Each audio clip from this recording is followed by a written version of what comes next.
আমি সুভদ্রা, আমি সুভদ্রা, বসুদেব আদ্রিতা, রোহিণী দুহিতা, স্বয়ং কৃষ্ণ বলরাম আমার ভ্রাতা।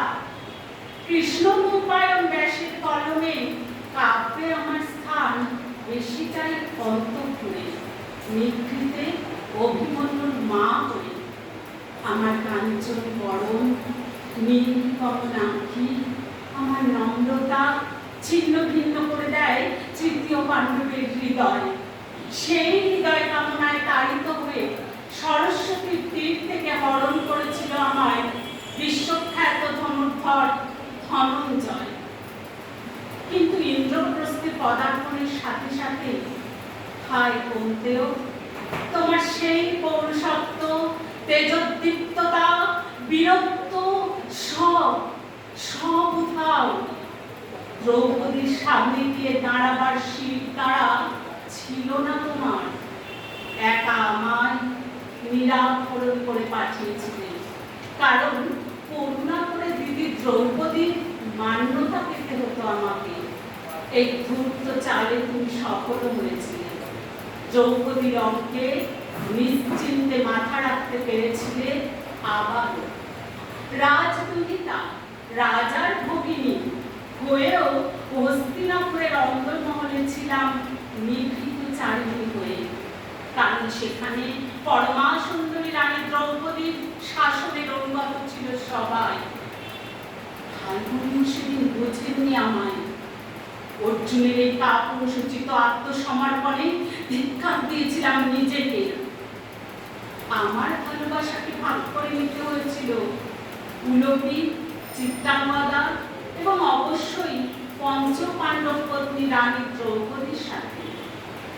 কিরিট এবং আমার বিবাহের একমাত্র সুপ্রস্তুতি অভিমন্যু। বিশ্বখ্যাত বীরশ্রেষ্ঠ হয়েও তিনি তার সন্তানদের নিরাপত্তা দিতে পারেননি, না একজন কেউ না। শ্রুতকর্মাদের নিরাপত্তা ছিল না ঘরের ভিতরেও। আর অভিমন্যু মাত্র 16 বছর বয়সে কুরুক্ষেত্রের প্রান্তে যুদ্ধের ত্রয়োদশ দিনে তাকে গণহত্যা করা হলো। কোথায় ছিল তখন তোমাদের তথাকথিত ধার্মিকতা?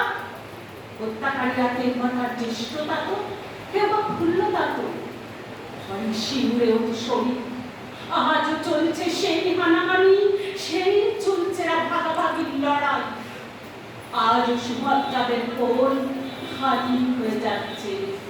হেলদোল নেই, নেই কোনো মিনিট যন্ত্রণায় সমাজে।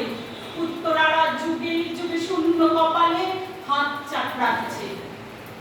এরকমই অসংখ্য নরদেহ হাহাকার আর্তনাদের মাঝে জয় হলো পাণ্ডবদের।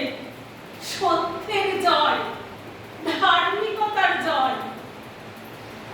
যুদ্ধ বিজয়ের 36 বছর পর মনে পড়ে সেই দিনটা।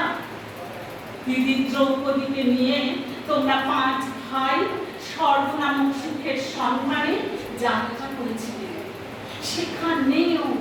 সেখানেও তোমার সুভদ্রাকে তুমি সাথে নাও নি। তোমরা সবাই এতটাই স্বার্থপর ছিলে। রাজ্য, রাজত্ব, বংশ সব দায়ভার আমার মাথায় চাপিয়েছিলে নির্দ্বিধায়। তাকে তো তোমরাই এনেছিলে।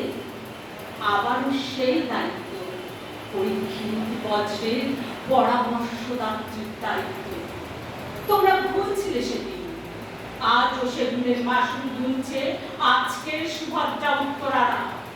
ঐশ্বর্য আর ক্ষমতা দিয়ে ভালোবাসাকে কেনা যায় না, হত্যা করবার চেষ্টা করা যায় বলতে পারি না।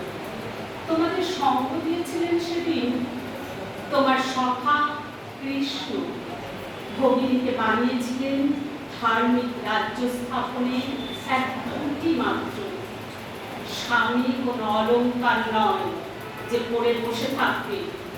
গুরুত্বহীন, সঙ্গীহীন, শুধুমাত্র দায়িত্ব নির্ভর দাম্পত্য চায় না নারী। আজকের সুভদ্রারাও পরন্ত বিকেলের সূর্যাস্তের আভায় সংসার নামক কঙ্কালটাকে দেখতে পায় ঠিকই, কিন্তু মহাকাল তো থেমে থাকে না, সে তো বহমান। হয়তো অনুতাপ থেকেই পুরীর মন্দিরে আজ তোমাদের মাঝে আমি, কিন্তু আর সেখানেও তুমি, শুধুমাত্র তুমি। সংসারের পুতুলের মতো এখানেও একটা পুতুল মাত্র, আর কিছু নয়। নমস্কার।